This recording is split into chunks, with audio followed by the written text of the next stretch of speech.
This week on the Jock and Nerd podcast, we review the season 2 premiere of Peacemaker on HBO Max. Plus, Superman reaches a box office milestone as this year's comic book movies finish up their run. Spider-Man Brand New Day adds Milchick and Yelena Belova to its cast. Rugboy shares his thoughts on Alien Earth and more, all in this edition of the Jock and Nerd Weekly for Monday, August 25th, 2025. This is Frank Grillo. You know me. But who are you?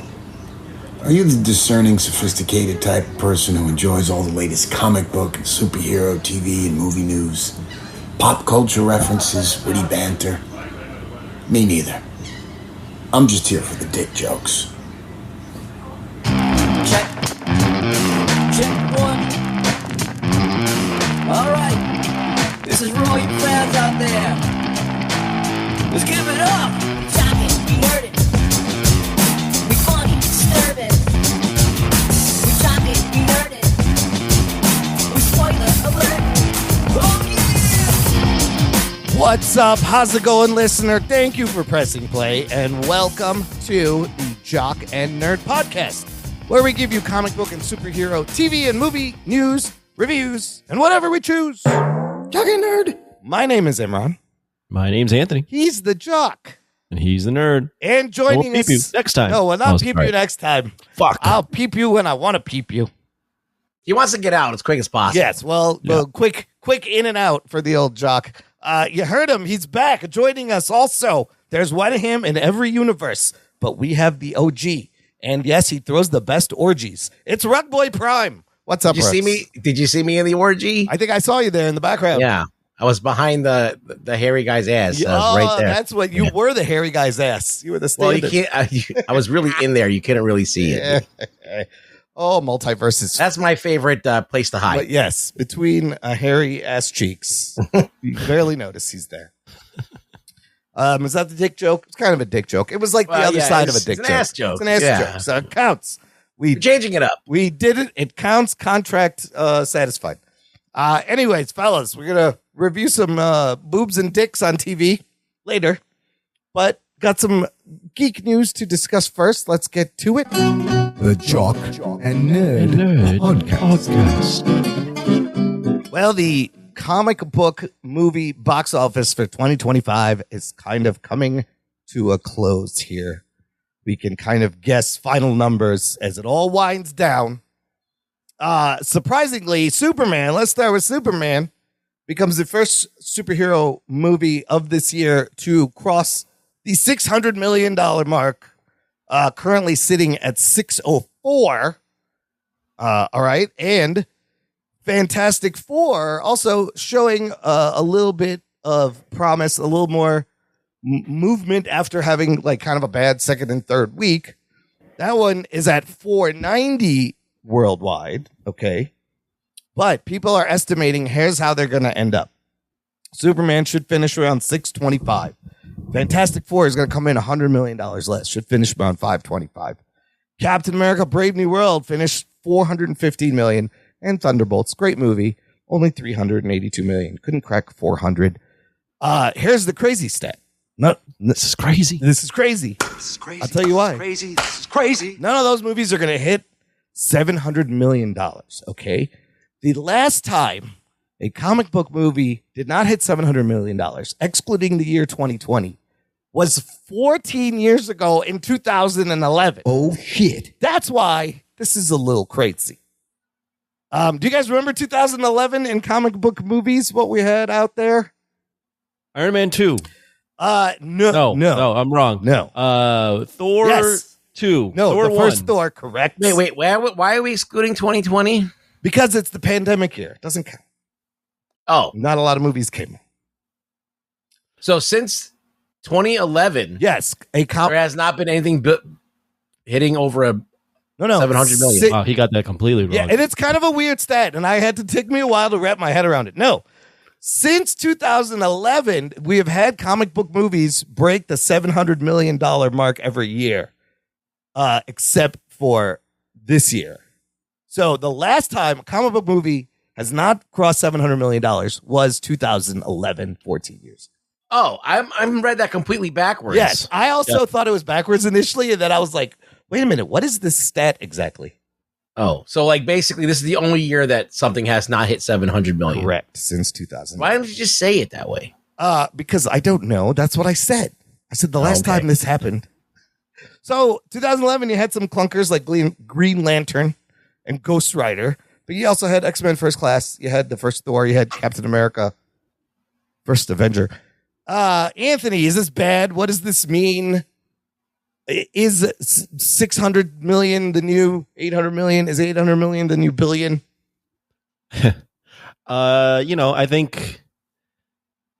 I think right now what it shows right now is that the universe, the Marvel, DC, all of that stuff, clearly the stuff hasn't been hot, and that's not news to anybody.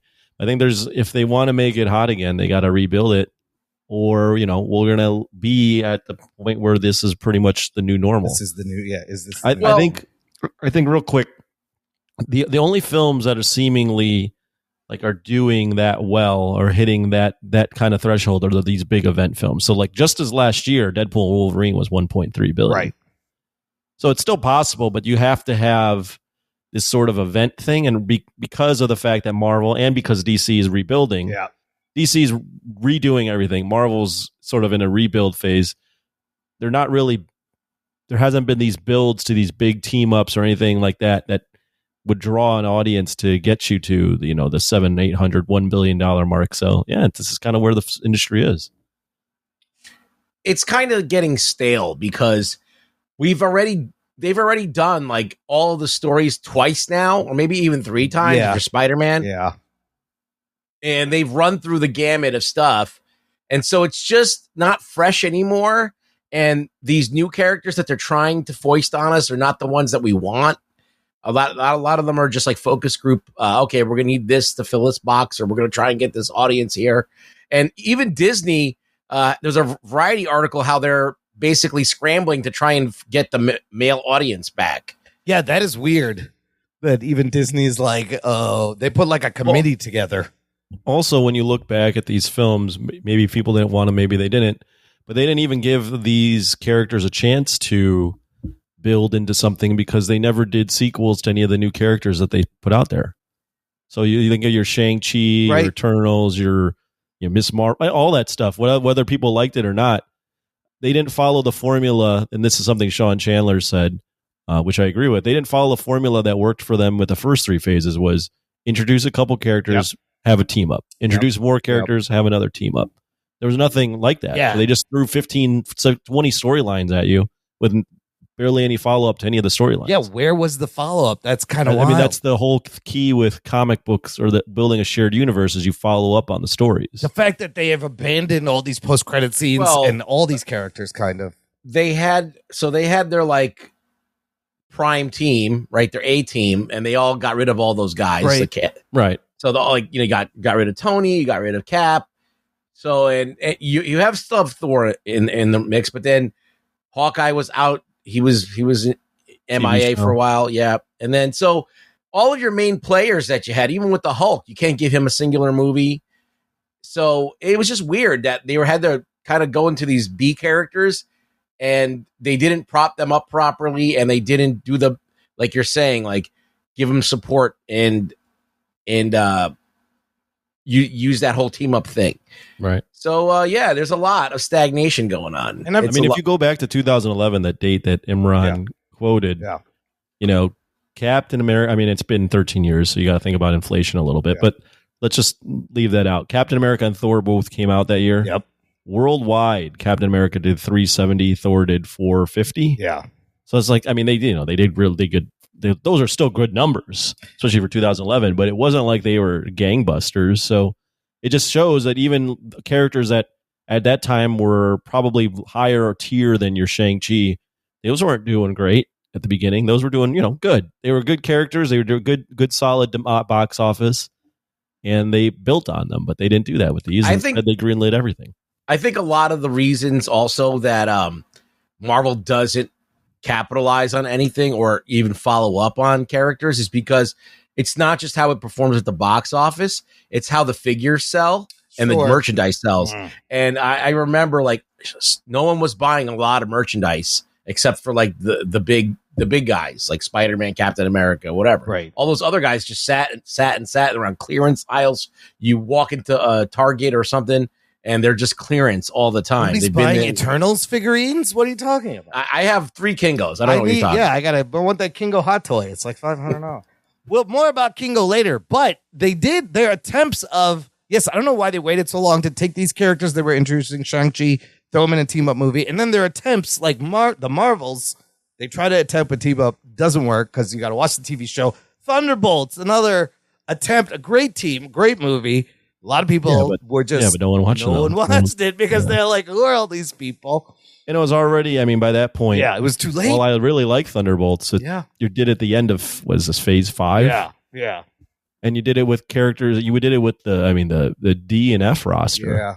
And I mean, a lot of this, Bob Chapek gets to blame. He came in, he fucked things up, and did a little bit of damage. But for Superman to be the one movie, like you said, they're both rebuilding. And I think the Superman at 625 is solid for them to rebuild.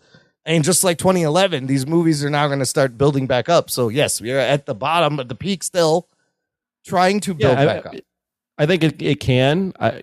We'll see.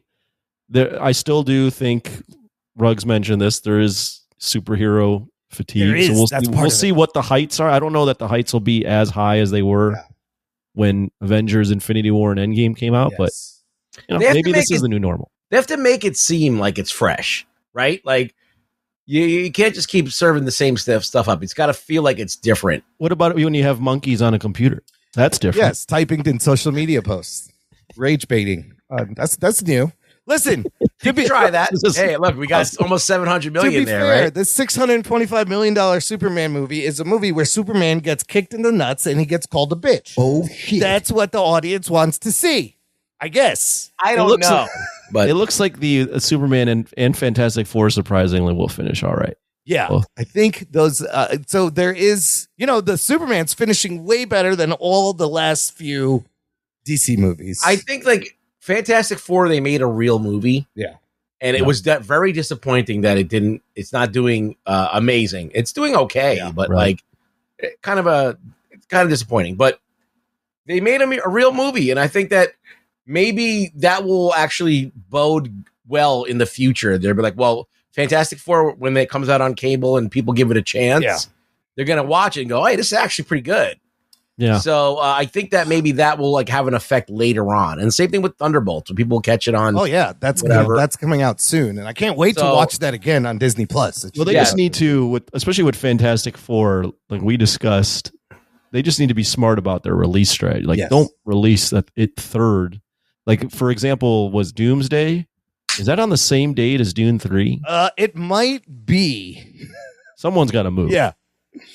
That would be that would just kill both movies. Speaking of moving, Anthony, good news. I'm not moving. No, The Running Man has been pushed back a week. So now it is not opening on the same weekend as Predator Badlands. Thank God. Badlands first, 7th, Running Man on the 14th. And be second though, I think that's tough. Yeah, I'm going to be in the movie theater both weekends. Yeah, I think it's smart. I'm going to be in the movie theater both weekends, but one of them had to blink, and they're both sci-fi movies, same audience, but I like that they're not on the same weekend. Crazy thing about Superman, it's already on VOD. You can rent it at kind of like $25, and it's still in the theaters. And then James Gunn said the reason Superman came out so quickly is he wanted people to be able to see it before Peacemaker started, because it does kind of tie in directly. Oh, yeah. So that's kind of interesting. Thunderbolts will be on Disney Plus soon. I can't wait to watch that one again. I'm looking forward to that. But maybe this is the new normal. Well, maybe. Look, we have a long break till the next few comic book movies, about a year. What is the next one? Spider-Man? It's going to be Spider-Man and Supergirl next summer. Oh, they're in the same movie? That's crazy. They're not in the same movie. Oh. But I'm expecting Supergirl not to do as much as Superman, but I'm expecting Spider-Man to do really well, and then the Avengers movies should do really well if they don't fuck it up. If everybody could get along on set. Have you heard those stories about? Yeah. I mean, the egos on this set got to be crazy, because RDJ is going to be walking like, I'm getting paid $100 million. You know who's in charge here? I am. I'm the important one, you fuckers. I don't care who's directing the movie. I can't imagine being around all those. I just think that him and Ryan Reynolds are having a snark off. So that is the rumor, is that he's in a feud with Ryan Reynolds, who has not officially been announced as being in any of those movies. But you got to think him and Hugh Jackman are going to be in there. What else have you heard, Anthony? How do you think what do you think it's like being on the set with all those egos? I mean, it's got to be chaos. I think also the rumor was that they hadn't finished the script and they were shooting it. They keep while saying the that. script wasn't finished. Yes, So. and they said they've wrapped shooting and script is not finished. Yeah, everybody's fighting for screen time. Yeah, that's what's happening. Yeah, we'll see. It's gonna do well. I think it'll make a lot of money. But I'm curious to see what that storyline is like. And but Spider-Man Brand New Day, which we'll talk about in a little bit. I'll get to that because those set photos just look better than anything. They look like movie posters. Whoever is putting out these set photos, it's got me so hyped. Imran's got a huge boner. It's got me so hyped. Those fucking photos and the videos, because they're swinging them around. There's explosions. A lot of it is practical in camera. I was like, holy shit, it's like Spider-Man. Imran's got hard nipples real. right now. Are you talking about Spider-Man or the thing you watched on X videos the other day? I'm not sure anymore. It applies to both. Got that thing swinging around. It's practical, big explosions. Yeah, that wasn't that Peacemaker? Also, yeah.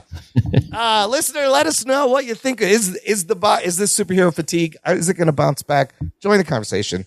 Join our Facebook group. It's called Jock and Nerd Nation. Jock and Nerd. It is a closed, exclusive, private group just for you listening right now. Link in the episode description. Okay, speaking of Eternals and Ruggs, you had mentioned Kumail 2 weeks ago. I mentioned Kingo, yes. Kingo and Kumail, but Kumail was on another interview talking about how much he had dedicated his life to this movie, and he thought this was going to be his whole life. And it's kind of crazy and kind of sad for him to go through this. He says, quote, I was like, this is going to be my job for the next 10 years. I signed on for 6 movies. I signed on for a video game. I signed on for theme park ride. They make you sign on for all this stuff. You're like, okay, so I'll be doing Marvel movies every year. And in between, I'll do my own little things, whatever I want to do. And then he goes, none of that happened. And suddenly your Marvel regimen that got him jacked, everything goes away. I think it's kind of crazy that. And then when he was talking about the amount of stuff they wasted, 6 movies. Are we ever going to see the Eternals anywhere? Can we still use them? They might show up in like Secret Wars. They might show up in Secret Wars. Never say never, right? We never thought we'd see the Incredible Hulk characters from the 2008 movie, true. and then they showed up in Brave New World. That's true. I don't think they'll get another movie though. The real question is when will we ever see Harry Styles? Yes, as Star Fox. Star Fox again. There was also. Are we gonna see Blade? Yeah, are we gonna see Black Lightning and Blade and any of these? Black Knight. Black Knight. Sorry, Lightning. Black Lightning. Whoa. That's CW. That's the 70s exploitation movie. No, that's the X videos he was watching. Yeah. That was a CW. It's a CW superhero show. Black Lightning. Black Lightning. Or are we ever going to see Hercules again? It's that dildo I just ordered. Black Big Lightning. Jim Slade. Yeah, there was Hercules. Any of these, Clea and Doctor Strange, or what the fuck are they doing? All these hanging threads, and at least the last 3 couple post-credit scenes, they're trying to build to something again. So slow growth. Yeah. But I felt bad for Kumail, thinking this is going to be his life. He's going to be a big star in Kingo, and then he just does a voice on the What If, and that's it. And he's like, what the fuck? He may still be Booster Gold, though, for old James Gunn there. There's rumors of that. Yeah, maybe. I can see him too. That's we knew as soon as something Kumail comes out, you were going to be all over it. Kumail, it was on the Mike Birbiglia's podcast, working it out. He's hilarious. Excuse me. He's hilarious. Okay, back to Spider-Man Brand New Day. There's some casting news. Milchick from Severance, Tramell Tillman, is being cast in Spider-Man Brand New Day, apparently as a villain. Norman Osborn. I would love to see him play Norman Osborn. They're saying, and somebody's saying it's not Tombstone, but that was my first thought. Norman Osborn. It's going to be Norman Osborn. Similar to Spider-Man. I'll tell you why. Yeah. they always replace redheads with black people. Do you have They precedence just do for it. this? Tell me I'm wrong. Look it up.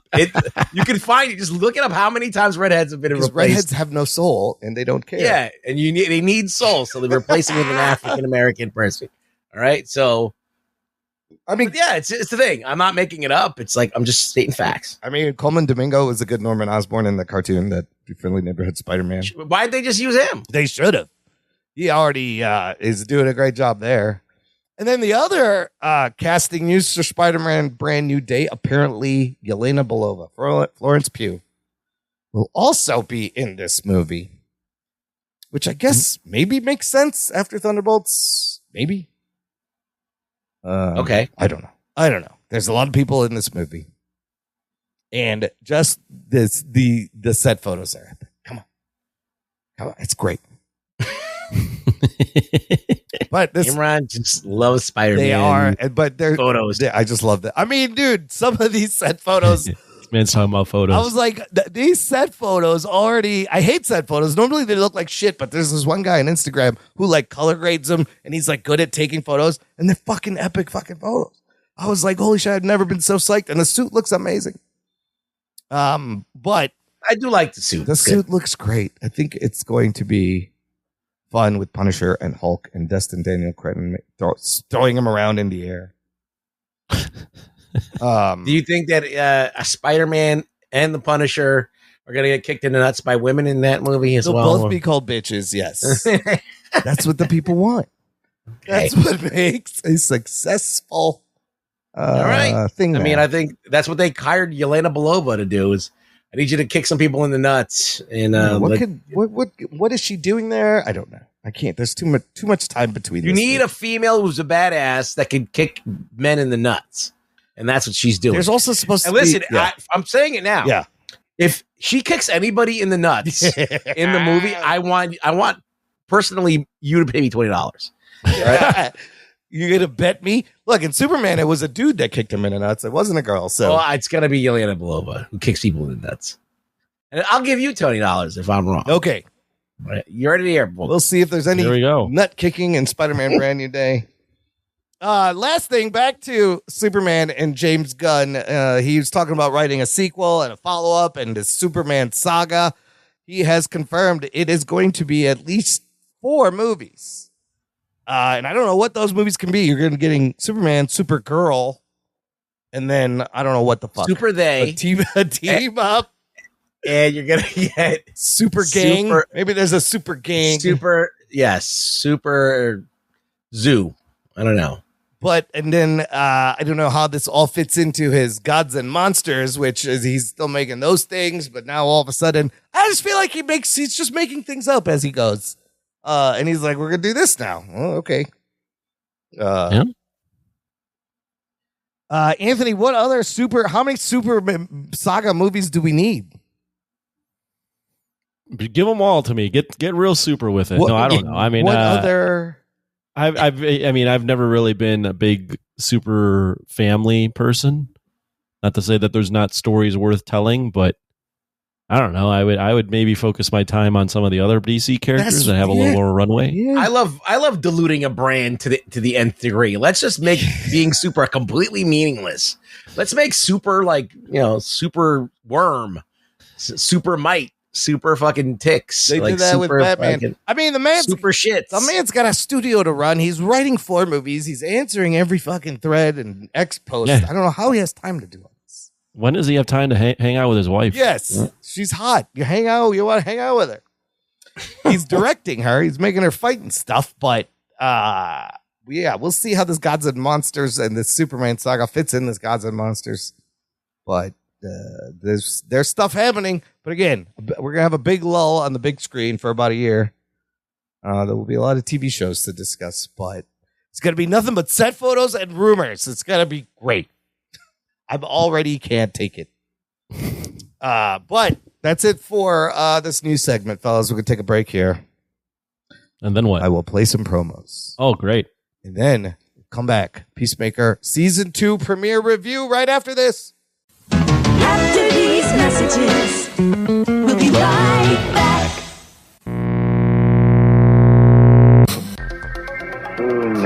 what evil lurks in the hearts of men. Turn your dial to find the frequency of the past. Captain Midnight. Where the classic stories of mysteries, sci-fi, thrillers, and suspense are found waiting to be heard once again. Another case for Nick Carter, Master Detective. You'll find a variety of those stories here, in their original form, where each episode takes you to another place or time. The Man of Bronze, Doc Savage. But only when you find the mystery frequency. Available everywhere. The Shadow knows. What's up? This is Brian, and I'm the host of Citizens of Pawnee, a Parks and Recreation podcast. That's right, a podcast dedicated to my favorite TV show, Parks and Rec. Every week I discuss my favorite things about the show, which include character breakdowns, episode rewatches, and other random facts and tidbits about the show. You can find me on Instagram at Citizens of Pawnee Podcast and listen wherever you get your podcasts now. You will literally love it. Doc and Nerd. Listener, if you enjoy this show, this is a great time to join our Patreon fan club. Visit jockandnerd.com/Patreon. Doc and Nerd. There's a link in the episode description, and you can give back on a monthly or annual basis, and you get stuff. For as little as $3 a month, you will get access to an exclusive podcast feed where the shows come out early. We post instant reactions to movies, bonus content, movie reviews, lots of fun stuff, hours of extra content. And you can also join us for our monthly Discord hangouts. These are like virtual meetups. We all jump on the Discord. The next one will be Thursday, September 18th. We geek out. We talk about movies. We talk about dudes in capes. It's a lot of fun. Dudes in tights and capes. Whatever you want to talk about. Also, other fun stuff on our Patreon. Visit it today. All right, fellas, let's get to this week's review. Peacemaker Season 2 has premiered. We will be discussing the first episode.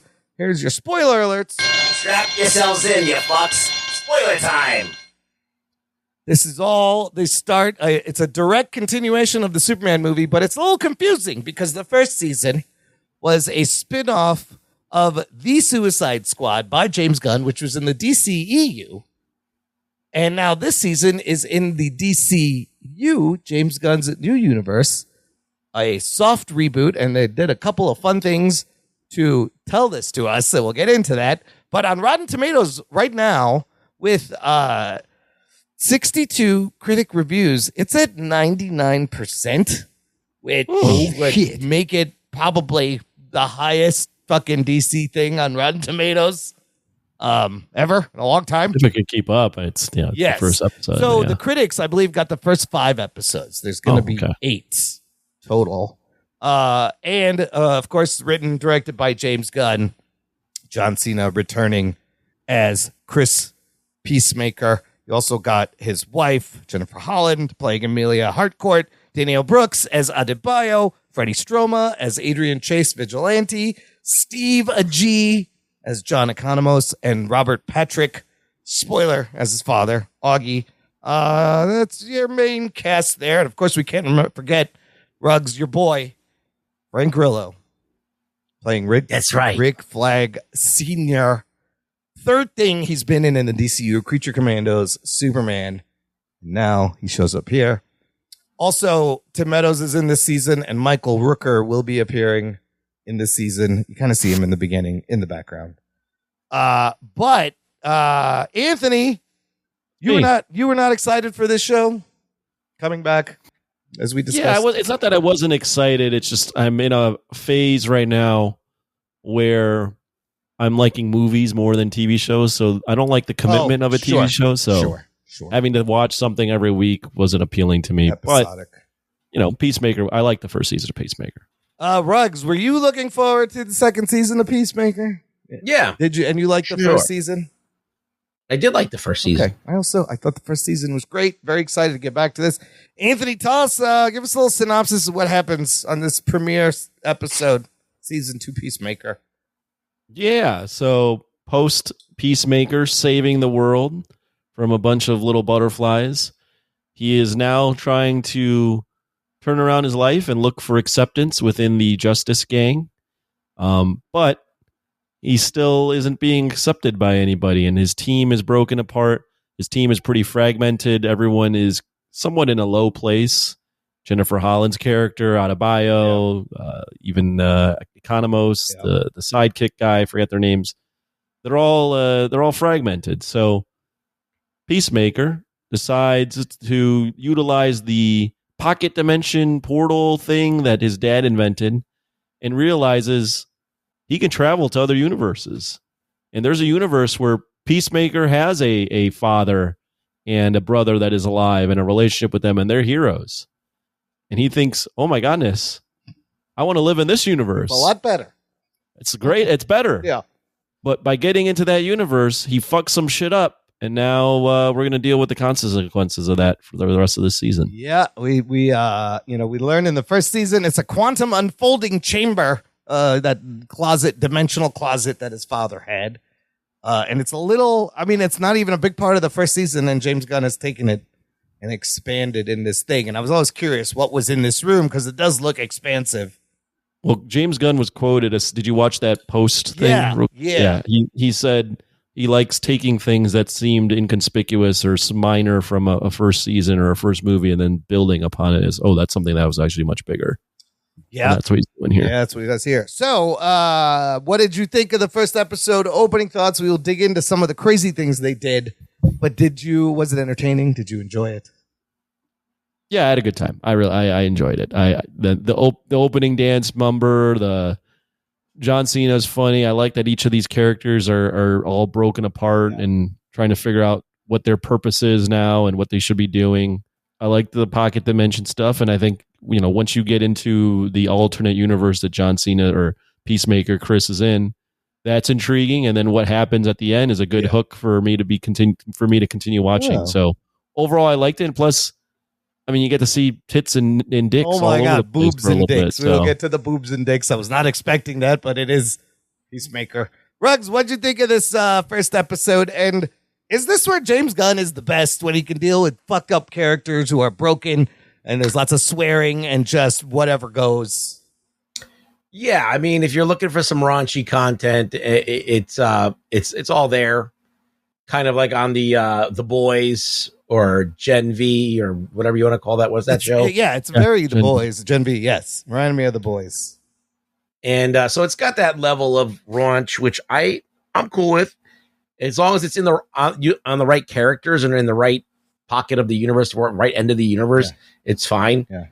I don't want to see this in Superman per se, but this for this show, it's fine. Even the Green Lantern and all these other characters that kind of work in this show. Yeah. So I liked it. I liked it a lot. I like that James Gunn is putting attractive women back into the. Sure. He's got this new Latin chick that's Frank Grillo's right hand girl. Yeah.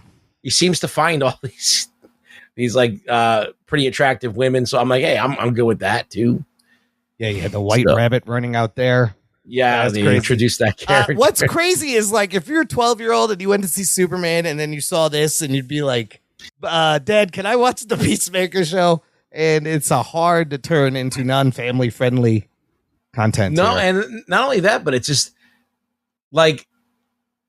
it's on the same platform that you would be watching all the other stuff. And it's super colorful and there's dancing. You almost think it's made for kids, but it is not made for kids. Which is kind of crazy. So it'll be fun to see how the parents deal with that. But for me as an adult, I fucking loved it. Great first premiere episode. A lot of interesting things. Let's just start at the top and the retcon he does. First of all, it says previously in the DCU. And he shows you clips from he shows you clips from the first season, and then then you see Adebayo going, "Can you just call the Justice Gang or something?" And I was like, "Hold up, she didn't say that last time. What the fuck's going on?" I thought it was just clips from the first season. He goes and changes key clips from the first season to now just say, and it's kind of hilarious.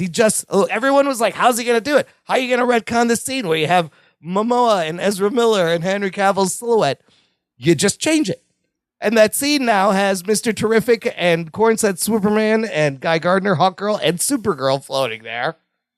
And they even changed. Oh, I was wondering who the two people. That's Superman and Supergirl. Superman and Supergirl. And the joke was funny at the end where he was like, "Fuck you, Barry." But now he's talking about how Green Lantern goes, that guy calls me a puke freak, spreading rumors about Green Lantern.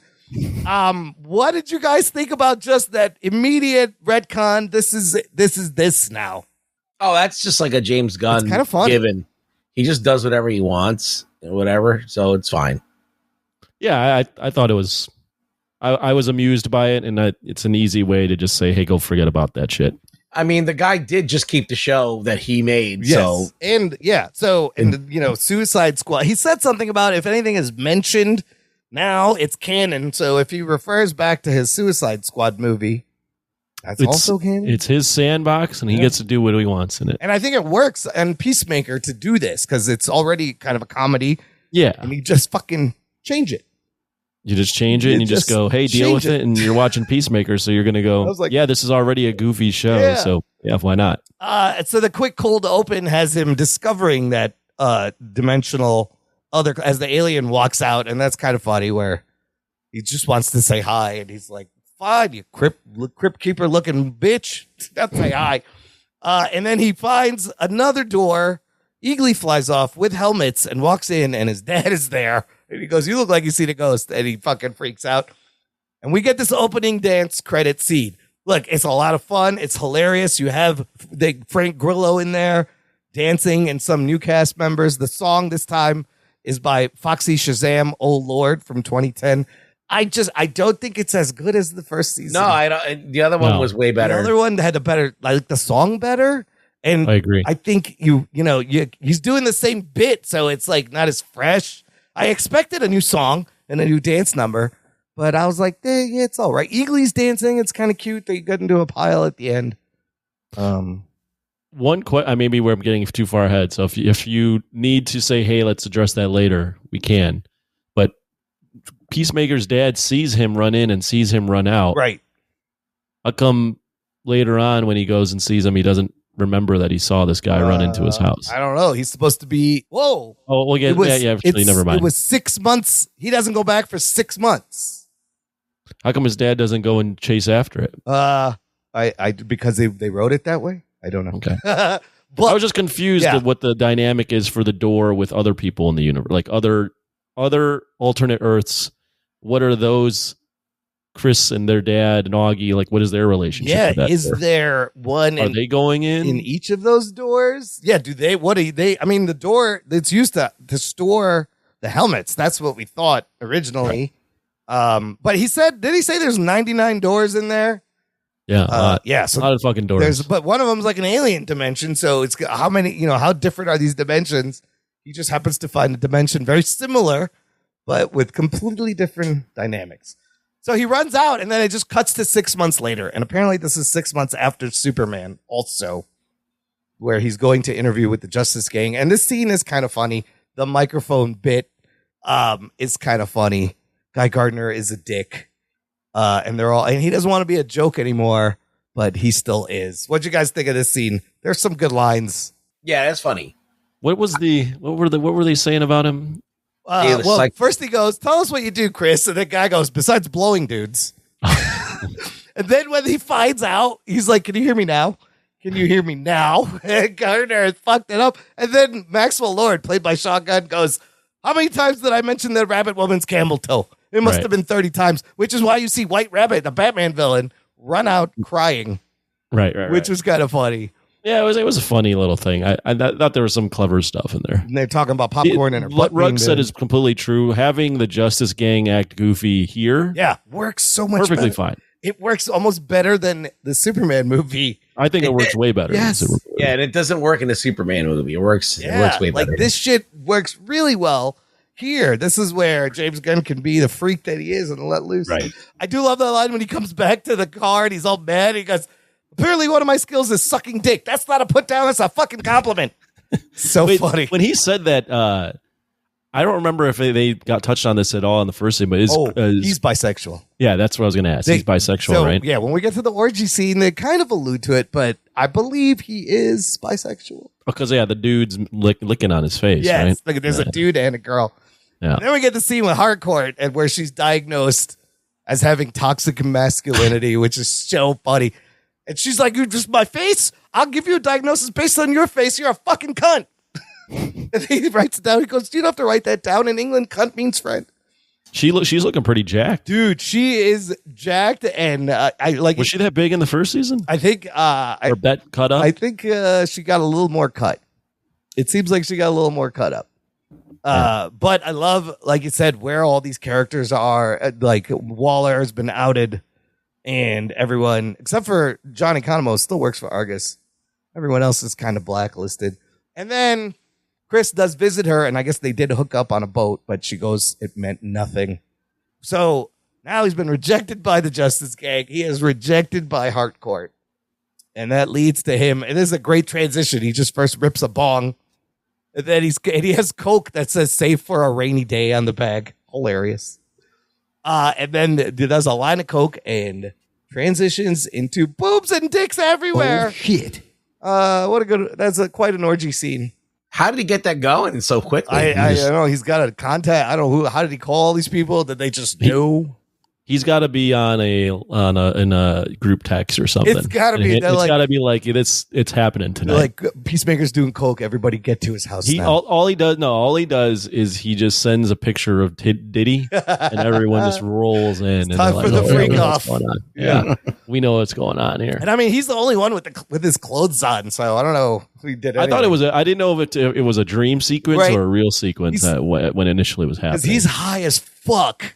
Just walking through this orgy in slow motion. And man, they really lingered on that. One dude was like jerking off and there's boobs. And I was like, wow. A lot of little dicks, too. Little dicks, big boobs. People are fucking. I was like, wow, he went up for it. This is not a kid's show. I forgot.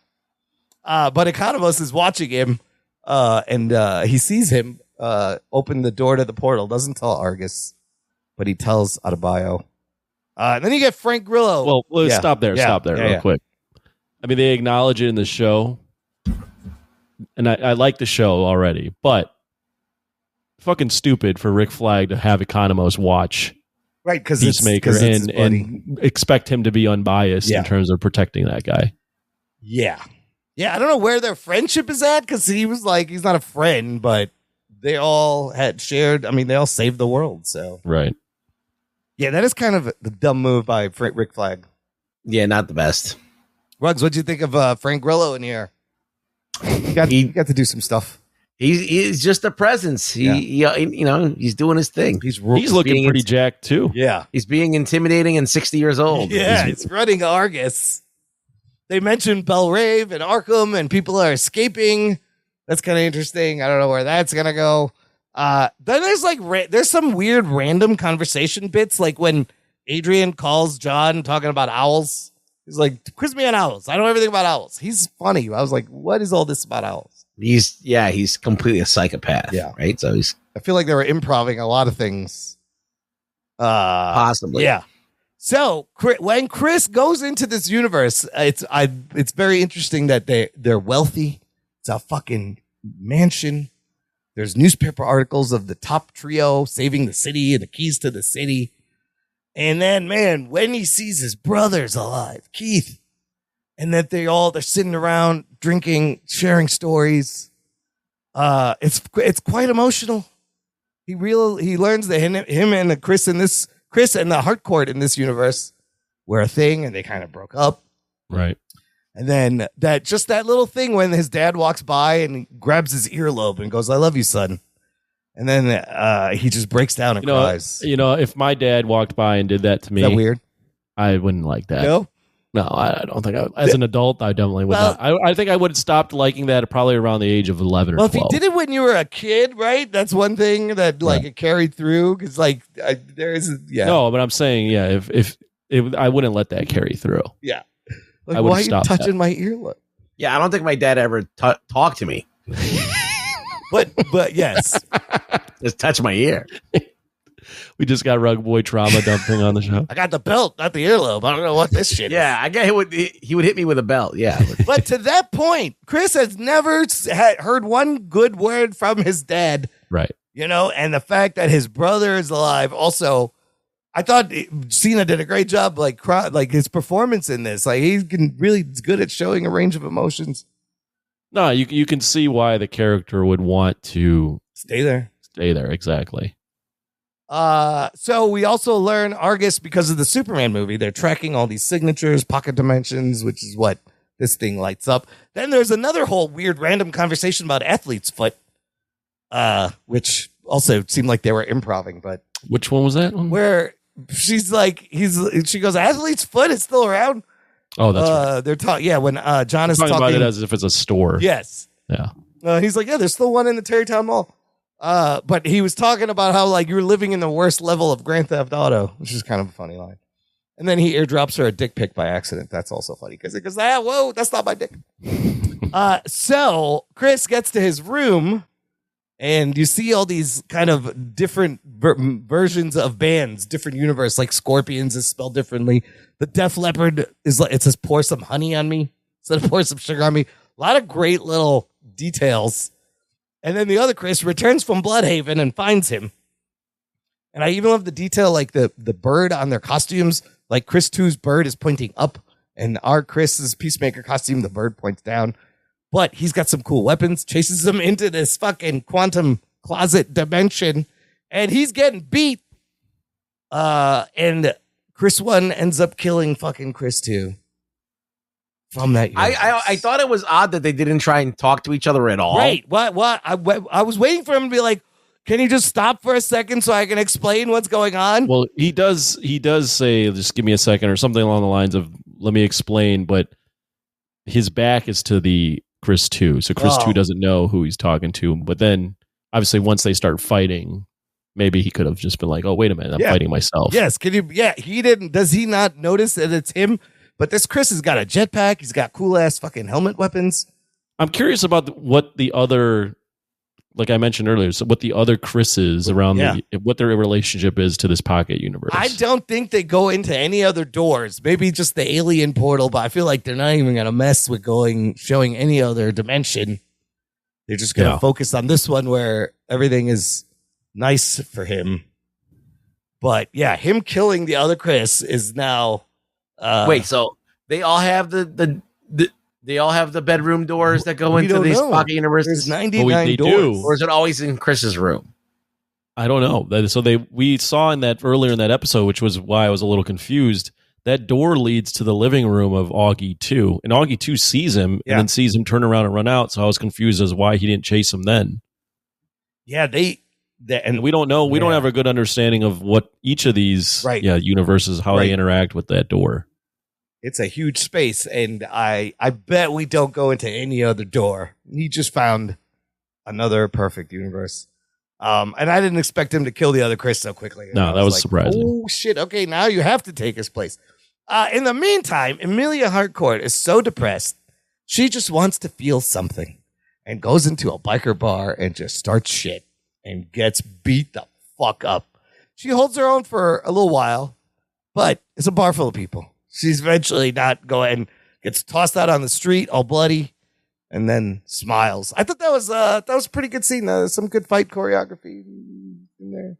She was a total bitch in that scene. Yes. I mean, that guy was hitting on her really hard. Yeah.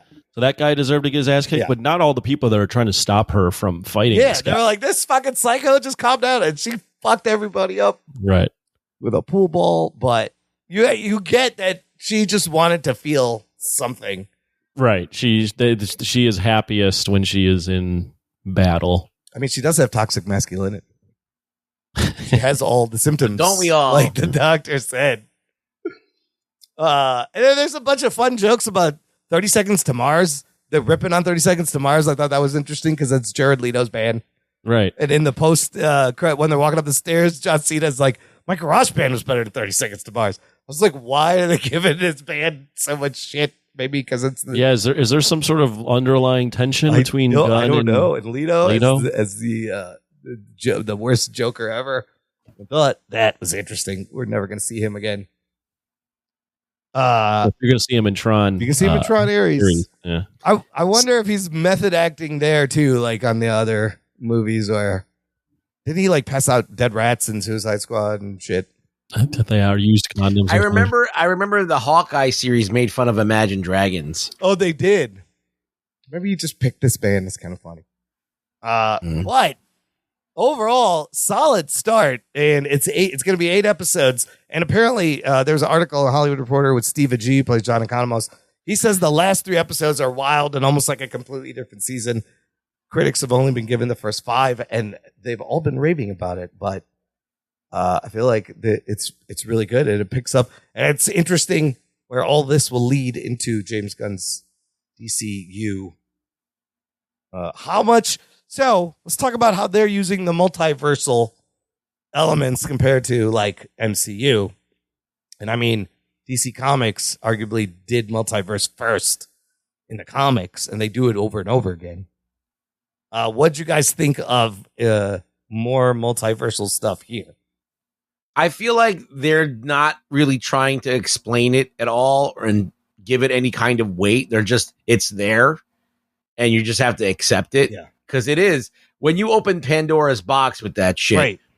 it could be unwildly. It could be something that will, like, you could spiral into fucking chaos. So they're not even trying to explain it. They just kind of present you with it and like, hey, it's a fucking comic book. All right. Yeah. So we don't have to explain shit. And I guess you could do that. In comics, they try to explain stuff because they have like a longer amount of time with different issues to kind of get into the nitty gritty.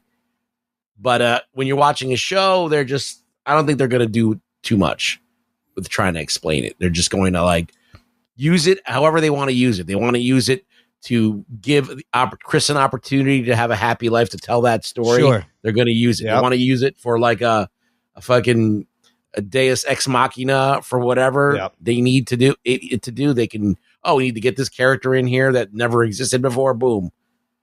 Which is, at least they have the balls to do it, where Marvel is having trouble to get the X-Men over and use what they have, even though they've used Loki to kind of set that. They haven't really done anything except for do a spell with Doctor Strange that gets the other Spider-Man in there for whatever reason. So I don't know. They're using it willy-nilly, but at least they're using it. I don't know. That's all I can say. Yeah, I think they're. It doesn't seem like they're building their next big phase around it, which is nice. I think in some ways, Gunn is almost trolling Marvel. Maybe a little. Yeah, this is played out, and I know it's played out, but I can just use this and make a story out of it that's fun and interesting. Whereas Marvel hasn't been able to figure out how to make one story around it interesting, maybe other than Spider-Man.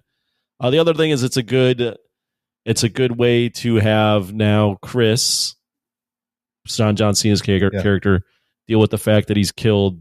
They say this his dad, his brother, and now a version of himself. Yes, that was potentially a really good person. Yes, it was a hero. They're using it to further the character more so than it to be the plot. What the story, which everything revolves around. So we'll see. I mean, it's been 1 episode, so we'll see how they use it. But I don't think they can on a TV show. I don't know how deep you're going to go with multiverse. If he didn't bother with it in his big flagship movie with Superman, he's not going to really do it that much here. He has a little bit more time because he's got multiple episodes, to kind of get in there and introduce little things. He might, but I don't. That's not a lock. You know what I mean?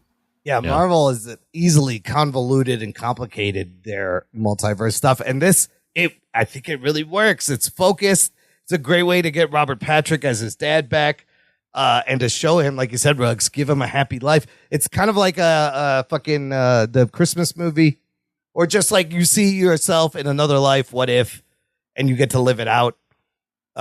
So I don't think we're going to see any other doors. I would be surprised. I think that Alien comes back at one point. It was in the trailer. But I think if they go into any other door, I will be shocked. I feel like he's just going to focus on here. But well, you have this kind of tease that the last 3 episodes are going to be nuts. That could be it. That might be all the door. Oh, that might be all the doors opening, or he goes into another weapons ending where it'll be batshit crazy. Yes. And everybody's jumping through doors. Like, how long is he going to be living in this other universe? It's like a Benny Hill episode where they're going, go in one, come out the other. And someone will be naked. And there'll be more boobs and dicks. Over under, how many more boobs and dicks do we see on this show? I think we're going to see way more dicks than boobs. Okay. More man ass, probably. Yeah. But man, they delivered on the first episode right out the gate. Fantastic. Yeah, any other observations, questions? No, I think it was a good opening episode. I was actually bummed that there wasn't another one out right away. Right? They should have I wish they put 2 out. So, yeah, I'm looking forward to see what happens. Hopefully it continues to be entertaining. You know, anything can happen with these shows. So let's see what happens. I mean, I'm in. You know, Flag knows Chris killed his son, so we haven't even got to him kind of gunning, coming after him. He's trying to find him. So there's that conflict, and then Chris staying in that other universe. Anthony, you in? So it's good first episode. Yeah. And I actually agree. A lot of times when you make me watch these TV shows and there's 2 or 3 in the beginning, yeah, I go fuck. This one I would have gladly thrown on the next episode and continued the story. Yeah. So yeah, I think it's good. We'll see how things play out. For the most part, I like James Gunn stuff, especially when it's in the proper context. And in this scenario with these goofball characters, it fits perfectly fine. And I generally lean towards liking this stuff, so I probably will like most of this. Yeah, he's really good at playing with misfits and emotion. Like, he can pull out emotion. He knows how to write good emotion. I just think his work on Suicide Squad and Peacemaker is it's better than the Superman. It just fits more. It fits way better. All right. Well, we will check back when the season is over for a full season review, but solid start here on the Peacemaker. Let's do some news from the nation. It's time for news from the nation. It's time for news from the nation.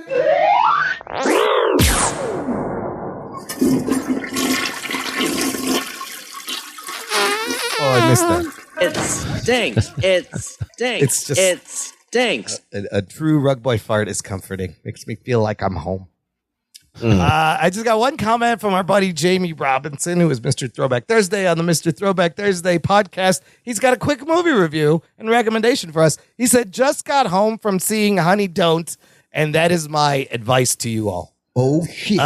Just don't. Yeah, so this is one of the Ethan Coen movie, and the Coen Brothers have been making movies separately for a while, and none of them have been any good, apparently. And I just think they need to get back together and make movies, because the Coen Brothers together have made some fucking fantastic classic movies that I love. I mean, we reviewed some like Big Lebowski, Fargo. What's your favorite Coen Brothers movie? I mean, Fargo always comes to mind. But reviewing the Lebowski again made me realize that, like, that movie, the more you watch, the more it reveals itself. But I think it's interesting that separately, this happened to the Wachowskis too. Separately, like, one of them has like the wacky, crazy sensibility, and the other one has like the crime dialogue sensibility. So they really do complement each other, and you can see what's lacking when they make their separate movies. Right. That was the classic Imran names a couple movies. It doesn't really actually give an answer. What about you, Rugboy? My favorite is Big Lebowski and No Country for Old Men. No Country is fantastic. I also like Fargo a lot. I like True Grit. Crazy. Which one would you guys pick if you had to pick one? It's a toss up between. We've already seen Big Lebowski. Yeah. We talked about it, right? We did a review.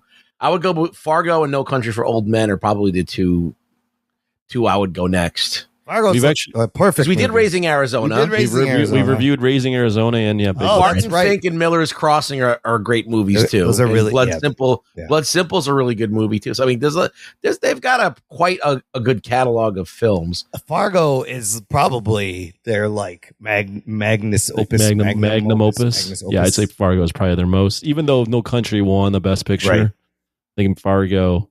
I mean, they made a TV. Noah Hawley made a TV show. Yeah. They made the TV. Like he made the Fargo series.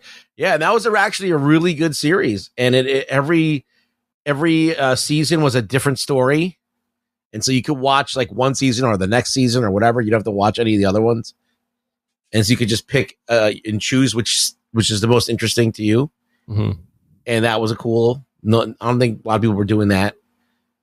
So yeah, I mean, I like their movies. Oh Brother, We're Out There. That's like isn't that the Odyssey or something? Yeah, that had a great soundtrack. I was like obsessed with that soundtrack when that came out. It's based on the Odyssey. Yes, it's like a retelling based on the Odyssey.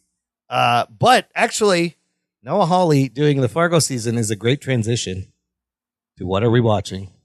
Well, I'm not watching Honey Don't. I was just going to say. Are you going to watch? Are you going to watch Honey Don't? No, I've been on a spree of seeing every movie that comes out every week, and Honey Don't. I was going to watch it, and then I saw the reviews and said, I'll hold off. No, there was a Ron Howard movie that came out that made only like $1 million, and apparently is not good. Also, Eden. It's got some pretty big stars, so it's a weird time. In fact, the number one movie this past weekend, Netflix finally gets a number one box office opening movie with K-pop Demon Hunters, a movie that's been on Netflix for months. Yeah, they're doing sing-alongs. They just did one weekend. The fucking thing made like $15 million. I think 18. Well, that is like the big trend right now. Yeah.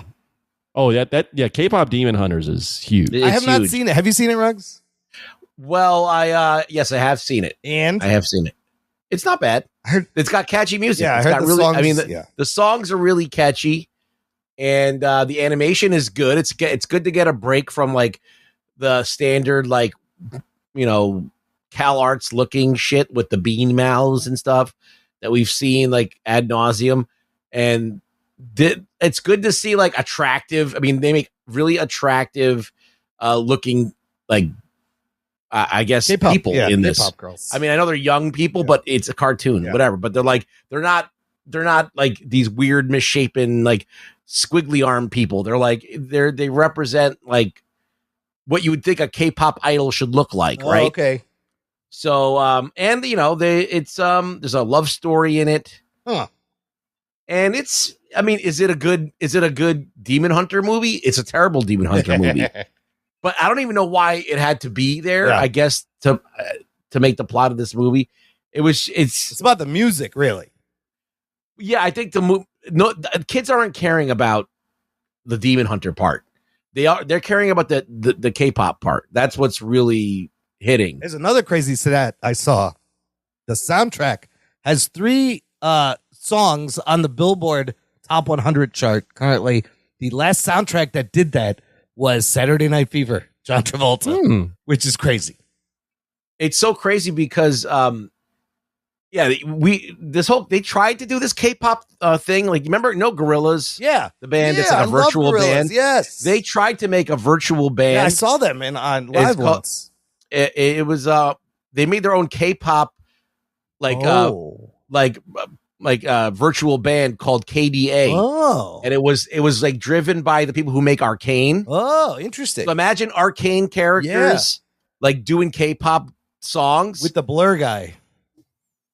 What the Blur guy who did Gorillaz. It's not the same people as Gorillaz. It's somebody else. No, it's the people who do Arcane. Oh, okay. So the animation from Arcane with K-pop, and that was like maybe like I would say 5 or 6, 7 years ago. Okay. So this seems like maybe someone saw that and they're like, oh, we should make a movie about doing this. And I think that it reminds me a lot of KDA, and it's called what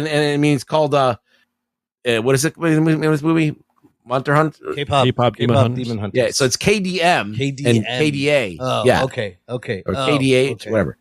I just think it's funny that Netflix has been chasing like a hit in theatrical number one opening movie, and this is the fucking one weekend release that does it. It's kind of wild. So, let's back to Noah Hawley. You should check it out, Imran. You might like it. I've been curious, and several times I've hovered on the tile, and I was like, I keep hearing this is good. Should I watch it? For a kid's movie, it's good. I need to watch that and the Minecraft movie still. I visit family, and their kids are into it. Yeah. So it was on 24/7. Yeah, apparently these songs are being played over and over again in every household with kids. But back to Noah Hawley, Alien Earth. We got 3 episodes. Ruggs, we reviewed the premiere last week. we didn't get from you what you think. This is going to be great. I'm going to hand it over to you, Ruggs. Tell us what you think about Alien Earth. Okay, I'll start with the good. Production, very good. It looks great. Hold on. Spoiler alert. Okay. Production's pretty good. Casting, pretty good. The acting is good. The direction is good. I don't like anything else. Whoa. Like fucking hate everything. I mean, the alien looks great. All the visual effects, everything visually is good. Yeah. It's just they're trying to do too much, and it feels like it's not working for me. You're trying way too much. And you're talking about even the third episode. Yeah. You're throwing that in there when you're talking about this. If I could remember what even happened, The third episode. So, okay, I put the spoilers. Wait. Yeah. So this is what happens. This is what I remember. So the spaceship crashes. Yeah. The fucking guy who owns these hybrid people, Boy Cavalier. Yeah, who's kind of like Peter Pan. Yeah. He makes these lost boys. He's a dick. Yeah. And he sends them out on a mission that they're completely not trained to do or anything. Wendy talked him into it. She wanted to go. See, her brother. Whatever. Okay. All right. Whatever. And he sent Kirsch with him. Whatever. Okay. So they go, and so they all encounter alien fauna. Yeah. It doesn't react to them because they're not human. Right. And then she goes to save her. She finds her brother. She saves her brother, but they both get injured in the process. Right. Fighting the alien, who for some reason doesn't kill anybody. Doesn't kill her brother ever. Like this alien is making mincemeat out of everyone that it encounters. But this guy, nah. Episode 3 had some weird things. Like the alien looks into that container they're in and then just fucking leaves. And then he's on top. The plot armor this guy has is weird. But then they also cheat us out of actually seeing the kill. Remember that she goes behind the door. He's trying to open the door. By the time he opens it, she has sliced the fucking Xeno's head off. And I was like, it sounds like Ruggs has seen the third episode. Yes. Right? No, he has, right? Ruggs? Yeah, I do. I've seen it. So I'm pretty sure that I've seen it all. Yeah. Then you got the guy who's the cyborg. He's great. Morrow.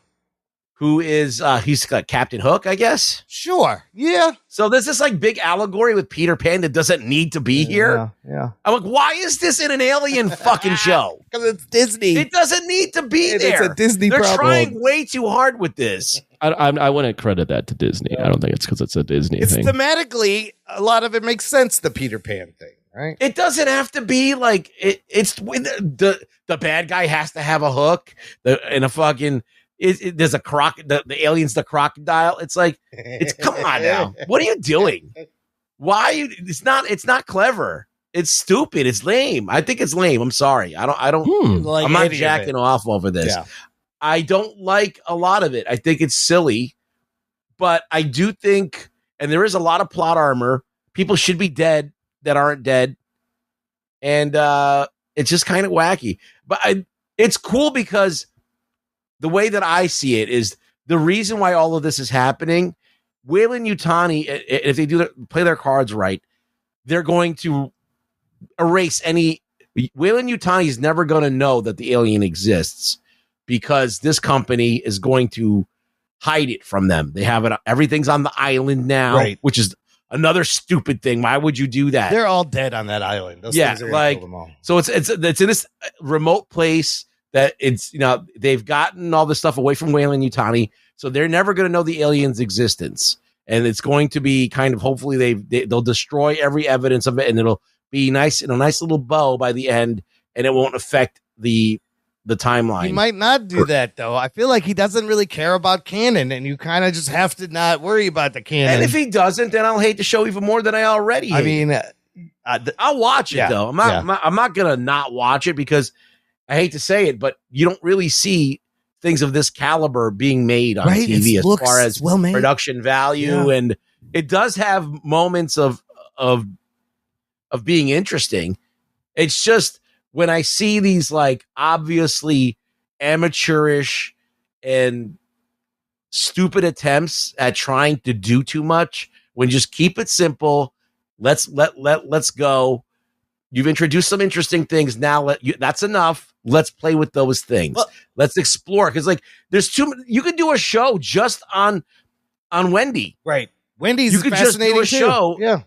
You could just do a show about what it's like so that's already a big heavy thing that you're introducing. And not only that, but it's focused on that for the first couple of episodes. So she's the Ripley. So now we're trying to shift things over to this thing, and it's not quite gelling. So I don't like it right now. Maybe, I don't know. I feel like they've already 3 episodes in, they've already kind of gone off on the wrong foot, but who knows? Anything can happen. So let me ask Anthony. Yes. Episode 3, they're moving the story along. It is shifting to the other stuff. We got a facehugger dissection. We got Wendy being able to hear and connect with these things. I find a lot of these things interesting, intriguing, keeping me into this. What did you think of the 3rd episode? So yeah, the first 2 episodes I thought were all right. I wasn't fully on board. I have a hard time wrapping my head around an alien TV show. Like my dog's chirping over there. He sees some things out. So if you hear a dog bark, xenomorph out there. He sees the octo eye thing walking around. It's gonna be in his head. Yeah, the first 2 episodes I was kind of okay on. I didn't really know what to think of it. This 3rd episode pivots more to these side characters. Yeah. I'm kind of turning on it. I kind of like it a little bit. Shit! I like Morrow, so I like that character. He's great. I think he's really menacing, and I like the intrigue of him and the way he confronts these other synths that are in kids and human bodies. Now, I'm not over the moon about everything. Like I feel like the idea of kids and human bodies is interesting. Mm-hmm. The way it plays out on screen is like very much like, oh shucks, yeah, it's a little look annoying. at this egg. This I've never seen 11-year-olds act like that, or however old they're acting. I did like when he's like, "You said fuck." He goes, "Well, you said shit." He's like, "Dude, we're on a spaceship." Yeah, it's kind of uneven. Bad. It's bad. Silly. Yeah, but I like so I like Morrow. I like that we pivoted away from the 2. Yeah, like I like the girl that's had her eye almost taken out and is like touching her eyeball. Like she's gonna freak out. Yeah, she's traumatized. She's very traumatized. I like that because like a kid would get traumatized by that. I like the idea of the other kid being like, why is she your favorite? Yeah, Curly is trying to become Peter Pan's favorite. I like that, and I like Timothy Oliphant's character because you know he's basically like Fassbender. Yeah, like he's doing his own experiments, and I like the idea of him like, well, let's take the lung out and see what happens if we infect this lung. That was crazy. And they so I like that there. stuff. Yeah. I'm not 100% sold on it. So I'm turning on it a little bit to like it. Yeah. I think the interesting thing about Noah Hawley is it seems like he's basically one of the only guys in TV that gets big IP or IP that exists, Mm-hmm. X-Men, Fargo, and now Alien. Yeah. And for whatever reason, he gets to do whatever he wants in the universes. So like one of the reviews I heard and is interesting is one guy was saying, when it comes to the alien stuff, I like that when he does the alien stuff, but when he does the Noah Hawley stuff, that's where I'm getting a little I'm a little uneven on it. And I think I generally agree with that.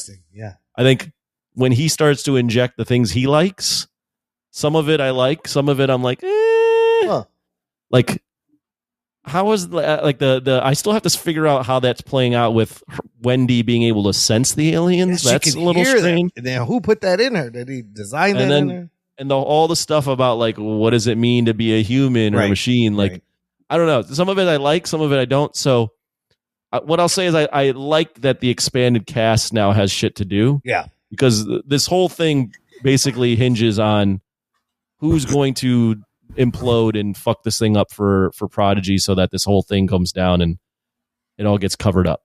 So do we all think by the end of the season all this stuff just burns and there's no evidence and that would? Well, that's one option. Yeah. Right. I like the facehugger dissection, seeing what comes out of there, the tadpole. I was very intrigued. And then, when he put it in the tank with the lung was fucking wild. But doesn't this retcon the black goo fucking thing from Prometheus a little bit? I don't know. I mean, the black goo, none of it really makes sense. No. But the black goo was, I always interpreted the black goo as the start of eventually the alien. Oh, okay. Yeah, no, it was just cool seeing that tadpole, like what it actually is. Well, the face hugger, like it impregnates you with an embryo, and that's it. Yeah, that whole that prop when he's cutting that thing open, it looked fantastic. The animatronics, and I was like, "Don't cut that fucking thing open! What are you doing? This is not a good idea." But he grabs it right away. And I think the most interesting people for me right now, sorry to interrupt, is Morrow. Yes, because he's got he's got a personal attachment to getting these aliens back. Yeah. And Oliphant's character. Oh, and Oliphant. Yeah, I would say Morrow and Wendy, but they do the thing where they sideline Wendy and her brother just so the other characters can get some story time. I knew they would do that because it's 8 episodes. Yes. They want to, for better or worse, they want to make this a big ensemble. So Morrow's going to use the fucking kid to get on the island, I guess. Right. Talking to him in the head. But he's like, I can still get this. I don't want to come back. Because if you think about it from his point of view, he said it. Everybody he knows is dead. It's been 65 years. He's an old model of whatever cyborg he is. And even that line where he's like, I'm the worst part of a human and a machine. But he has his life's work. Yeah. This is his only purpose. It's like, I need to get these things. It's the only thing that gives my life any meaning right now. I don't know anybody else. So he is fascinating. I think he's the most interesting character, easily. Boy Cavalier is fine. He's kind of annoying. He's a little bit of a dick, but him talking to Curly. Yeah, so Curly is like Tinkerbell, who is jealous of Wendy being Peter Pan's favorite. Right. So, yeah, it's a little heavy-handed, this Peter Pan analogy, but why are smart people always so dumb? I don't think it's going to go away. I think... Well, I will say someone brought this up and it was a good point because I agree. Yeah. It is a little bit odd that what is the show in 2120 that they're doing Ice Age movie references and baseball, all the other pop culture references. Yeah. They're doing baseball references for Joe DiMaggio, who was in 1950. Yeah. Like, I'm sorry, but no one's talking about like naming their kids off of like the wars in the 1800s. Maybe there's no new movies. A classic is a classic. Ice Age 4 will be good forever. It's a good movie. It's a little odd. It is weird. So I can see where Ruggs is at because I was in the same boat where I was like, this is like kind of odd how they're doing this because there is a lot of shit going on, and I agree, like not all of it works for me.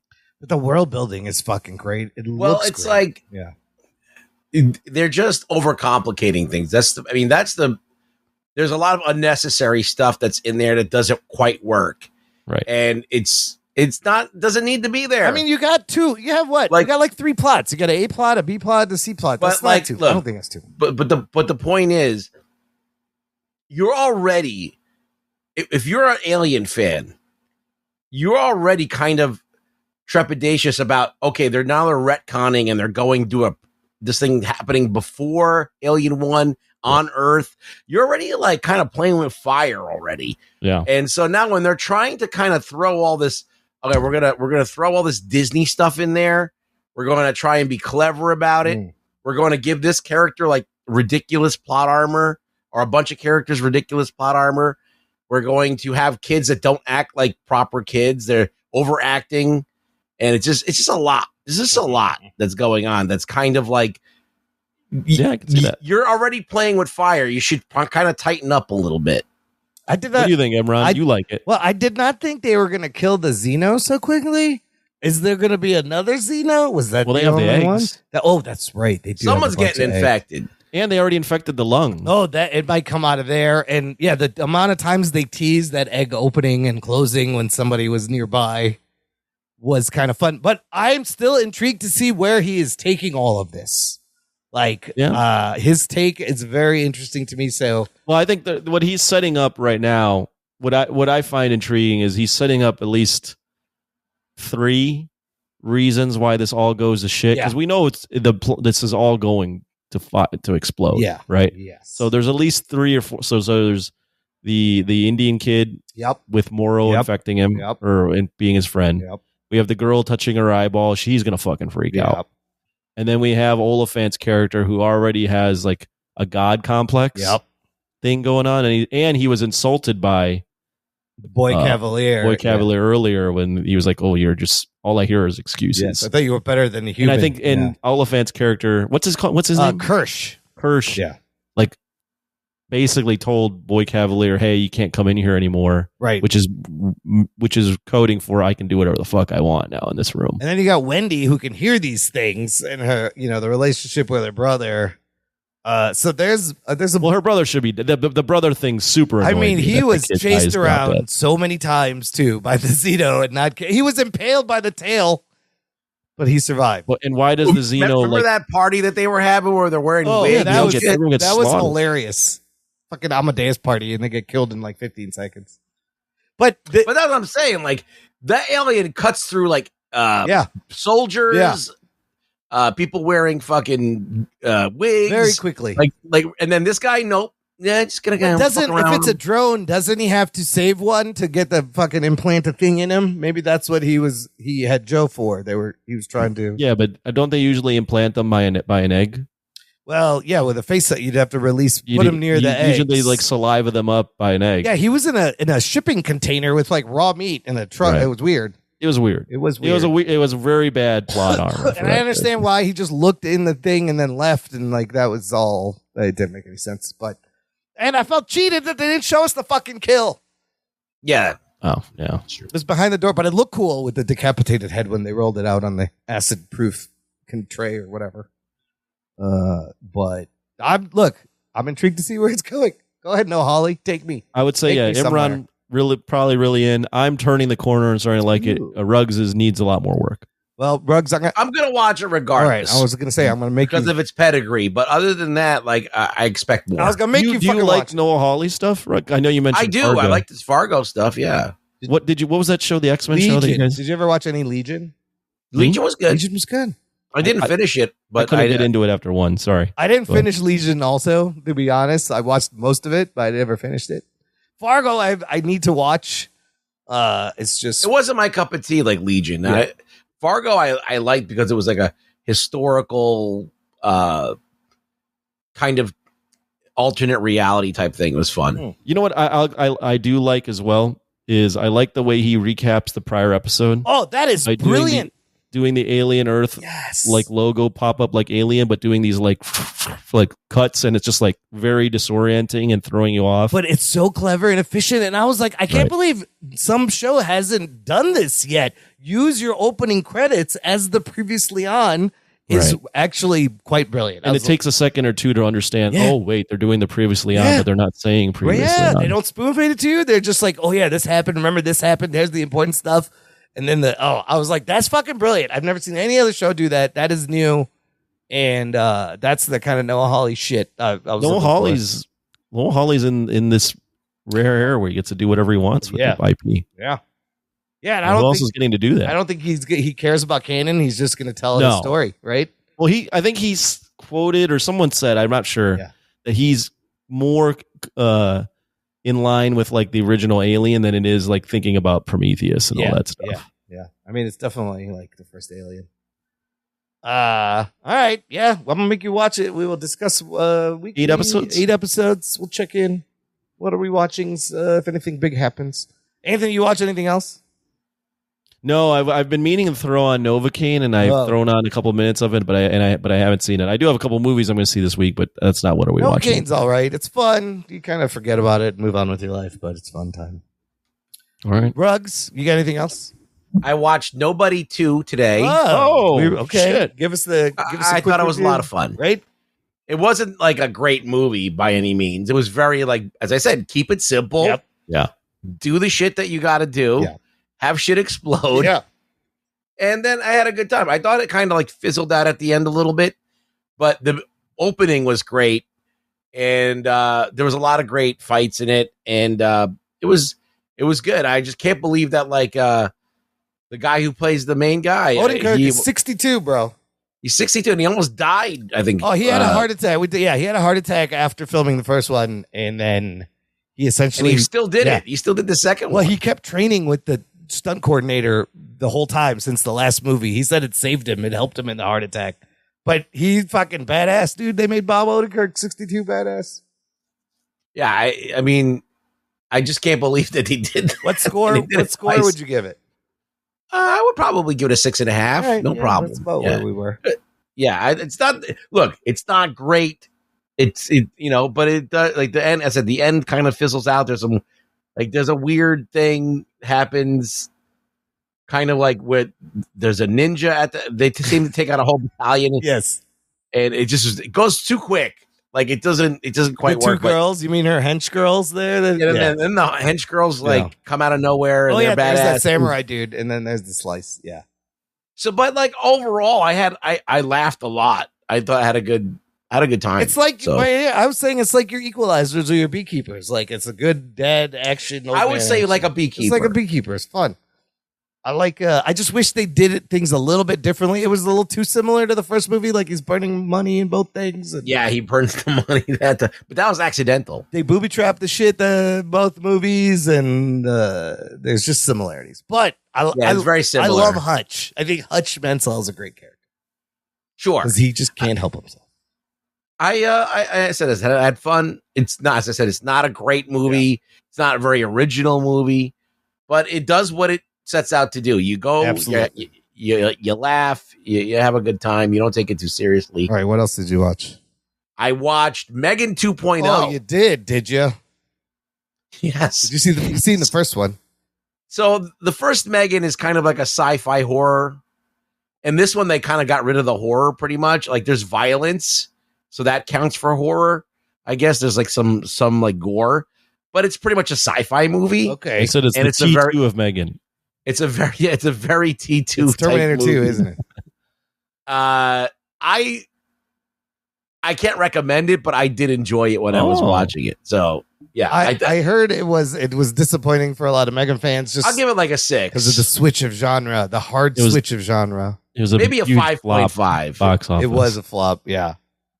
Dude, if you I had fun though. I watched it at home, and so I didn't have to go to the theater. If you watch the trailer, I remember watching the trailer, and I was like, they showed me the whole movie. Like it's a long trailer, and it seems to show you the whole thing. There's nothing surprising happening in this movie. I was like, I don't need to see this movie. And the action isn't like it's just boilerplate action. It's not bad, but it's not like great either. It's kind of like, but it's and everything that happened in this movie is stupid. It's a really dumb movie.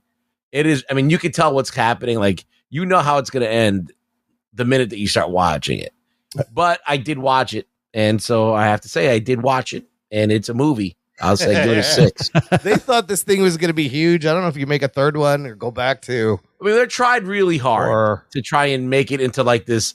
See, look, Megan was supposed to be like a horror film, like a big Chucky, right?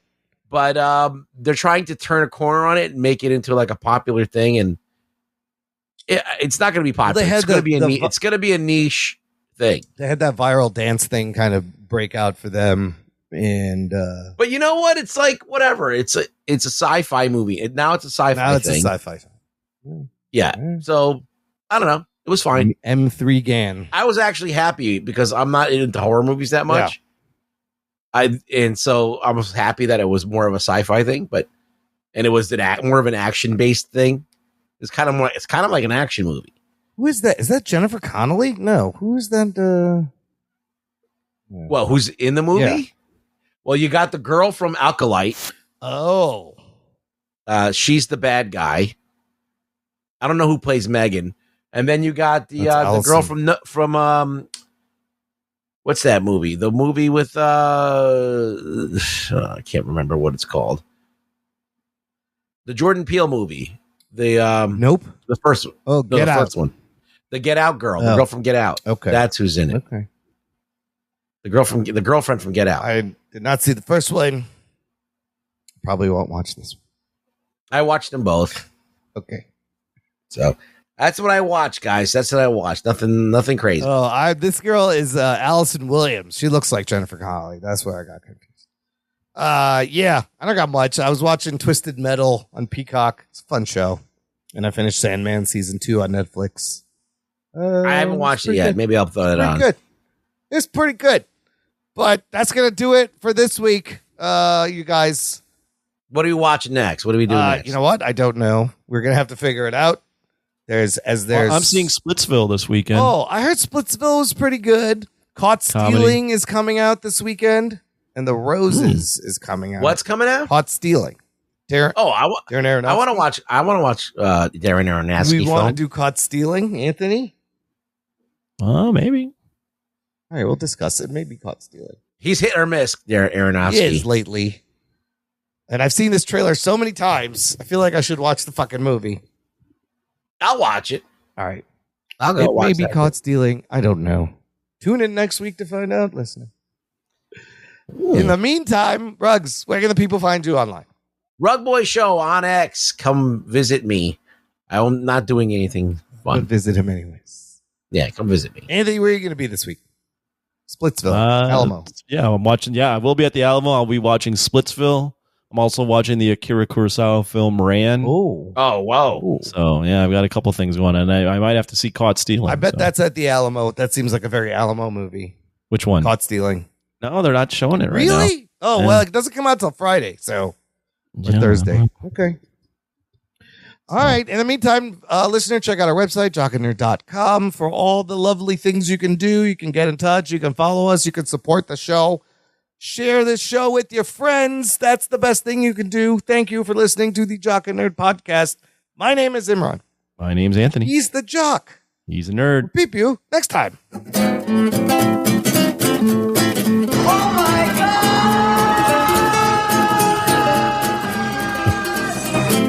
I like turtles.